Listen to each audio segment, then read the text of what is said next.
marah, kecewa, juga sedih.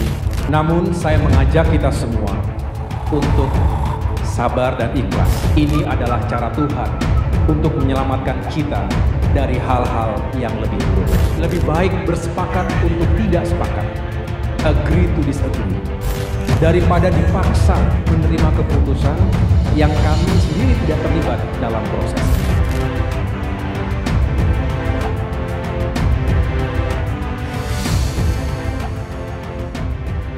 Bismillahirrahmanirrahim. Assalamualaikum warahmatullahi wabarakatuh. Salam sejahtera untuk kita semua. Shalom. Om Swastiastu. Namo Buddhaya, salam kebajikan. Para pengurus, kader, dan simpatisan Partai Demokrat, serta seluruh rakyat Indonesia yang saya cintai dan banggakan. Terima kasih secara khusus saya sampaikan kepada teman-teman media, insan pers yang telah berkenan hadir di Dewan Pimpinan Pusat Partai Demokrat hari ini. Baru saja saya memimpin rapat pleno pengurus Dewan Pimpinan Pusat Partai Demokrat. Saya ingin menyampaikan beberapa hal sebagai respons terhadap perkembangan situasi politik terkini. Juga sekaligus untuk mengklarifikasi sejumlah pemberitaan yang tidak benar, apakah itu hoax atau pemutarbalikan fakta yang beredar luas belakangan ini di berbagai media, termasuk media sosial. Pada kesempatan yang baik ini, saya tidak lagi akan membahas secara detail atau kronologis karena semua telah disampaikan secara gamblang sebelumnya. Pertama, melalui press release Sekretaris Jenderal Partai Demokrat Bung Teguh Rifki Harsha pada hari Kamis tanggal 31 Agustus 2023. Yang kedua, pada rapat atau sidang Majelis Tinggi Partai Demokrat yang digelar pada hari Jumat tanggal 1 September 2023, di mana Ketua MTP, yaitu Bapak SBY, yang secara langsung memimpin, juga menyampaikan sikap dan posisi Partai Demokrat terkait dinamika politik yang terjadi begitu cepat dan mengejutkan. Khususnya tentang nasib dan masa depan koalisi perubahan untuk persatuan. Saya bisa memahami dan merasakan apa yang ada di hati dan pikiran para kader Demokrat. Berkecamuk, juga beraduk antara marah, kecewa, juga sedih. Ada yang memilih untuk diam, tapi tidak sedikit yang kemudian mengekspresikannya di ruang publik. Sekali lagi saya bisa merasakannya. Namun saya mengajak kita semua untuk sabar dan ikhlas menerima kenyataan ini. Pasti ada rencana Tuhan yang jauh lebih baik untuk kita semua. Mungkin saat ini kita belum tahu persis apa bentuknya.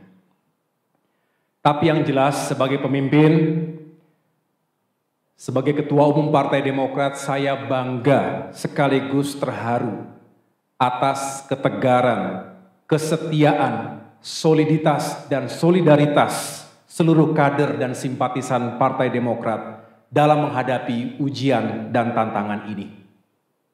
Saya juga berterima kasih karena itu semua yang telah membuat perahu besar ini tetap kokoh di tengah-tengah badai.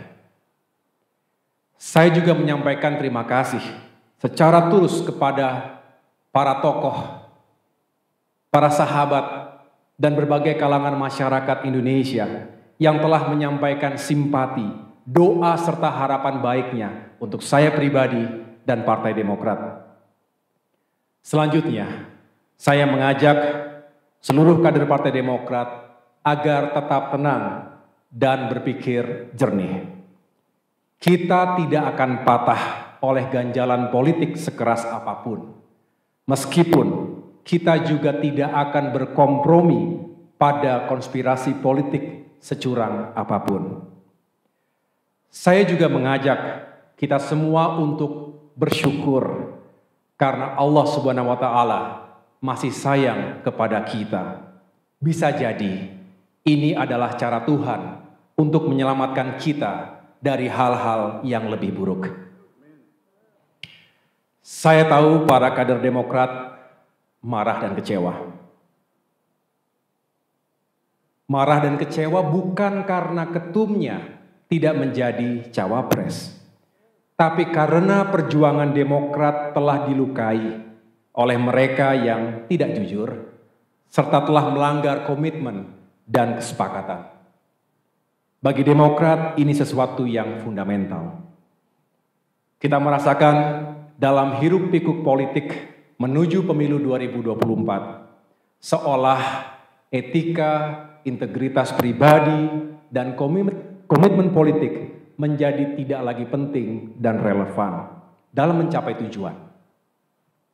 Ini yang justru menebalkan keyakinan politik saya bahwa perubahan benar-benar diperlukan.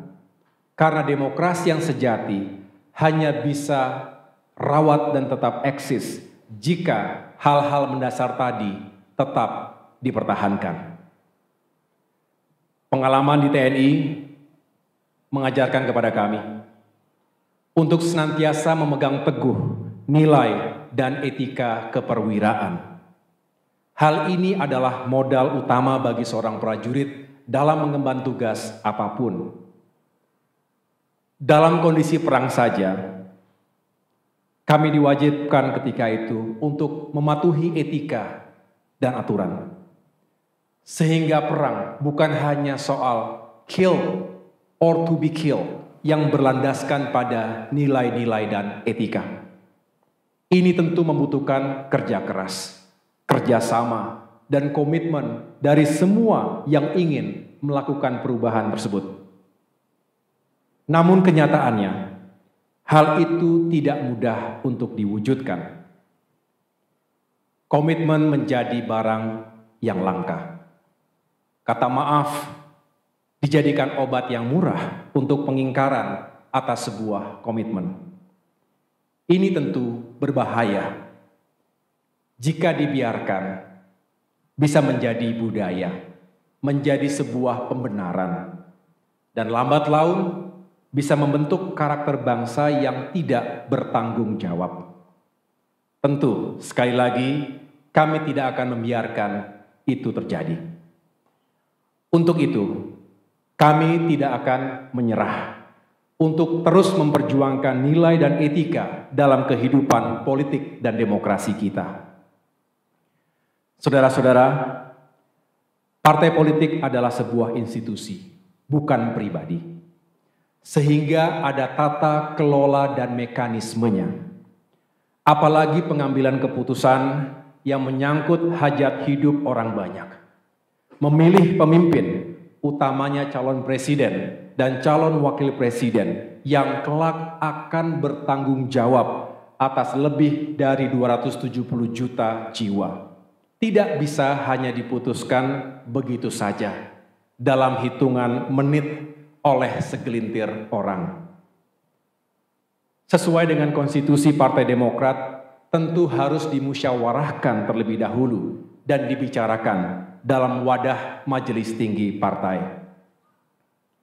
Sejak awal pula, Partai Demokrat telah mengingatkan untuk tidak sekali-kali melakukan fait accompli atau dalam tanda kutip memaksa Partai Demokrat untuk menerima sebuah keputusan yang sepihak tanpa melibatkan partisipasi dalam pengambilan keputusan tersebut.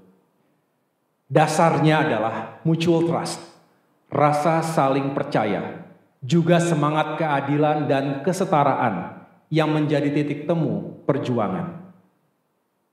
Bagi kami lebih baik untuk bersepakat Saya ulangi, lebih baik bersepakat untuk tidak sepakat. Agree to disagree. Daripada dipaksa menerima keputusan yang kami sendiri tidak terlibat dalam prosesnya. Inilah substansinya teman-teman sekalian. Sehingga kami menghimbau, janganlah hal yang besar dikecilkan, sementara hal yang kecil dibesar-besarkan. Mengapa? Karena pada akhirnya negara ini adalah negara yang besar. Memerlukan pemikiran yang besar, jiwa yang besar, dan tindakan-tindakan yang besar. Jangan terjebak pada narasi dan isu yang bisa memecah belah sesama anak bangsa.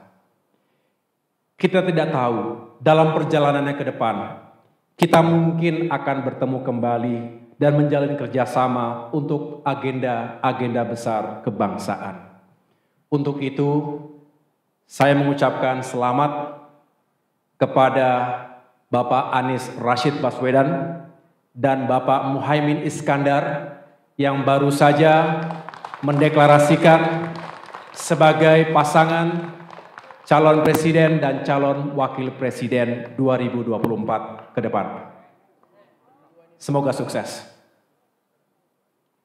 Akhirnya, kepada seluruh kader Demokrat, saya berpesan. Tidak ada jalan yang lunak untuk mencapai cita-cita yang besar. Lanjutkan kerja keras kita. Tetaplah rendah hati. Juga tetap percaya diri. Sukses dan kemenangan tetap bisa kita raih tanpa harus mengorbankan nilai-nilai moral, etika, serta kehormatan dan persahabatan. Gusti Allah mboten sare. Tuhan tidak tidur. Ia tahu apa yang kita niatkan, kita ikhtiarkan dan kita perjuangkan. Insya Allah hasil tidak akan mengkhianati usaha. Terima kasih.